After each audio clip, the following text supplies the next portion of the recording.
A dramatic rescue caught on tape in the Sierra Buttes. 2 teens stranded 8,600 feet high. Tonight we're learning more about how they got up there and what it took to get them down. News 10's Dina Kupfer spoke to one of the rescued teens and has his story tonight from Grass Valley. Their mission is to serve and protect our community, and when 2 boys became stranded on a peak in the Sierra Buttes, the CHP wasted no time in sending their eye in the sky to their rescue. Unbelievable pictures. 2 teen boys stranded 8,600 feet above the valley floor. We thought we could walk across a ridge. When we got up there and saw the other side, it was heartbreaking.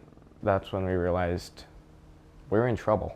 16-year-old Austin Deschler was camping with his family in the Sierra Buttes Saturday when he and a friend decided to climb up to one of the tallest peaks. As we went up there, we made decisions to get up that ended up making it so we couldn't get back. Austin and his friend found themselves stuck on a 10-foot wide ridge, thousands of feet high, and nowhere to go. You couldn't really move around that much, not safely. Fortunately, there was a lookout about 100 yards away where hikers spotted the boys and called 911. It was the most challenging that I've ever done in the 12 years that I've been in air operations. CHP Flight Officer David White led the rescue mission to get the boys down to safety. When you saw the helicopter, what was that like?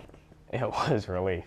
With daylight fading, the race was on to rescue the teens. But because the peak was so rigid, there was nowhere to land the chopper. So while hovering from above, officers dropped a cable with a hook on the end. This would be their harness, and they would have to attach it themselves. We lowered down the harness, which has instructions in it, pictures and text on how to install it and how to make sure it's on safely. Then we lower down the hook. But it wasn't smooth sailing from there. Wind gusts reached 25 to 30 miles per hour at the ridgeline, making this rescue even more challenging. We had to make several attempts to get to them.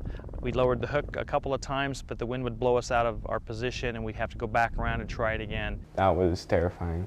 By now, Austin's father had learned it was his son stranded at the top. And as the chopper circled around, he was watching from the ground, his son's life in the hands of complete strangers. It's my oldest son, and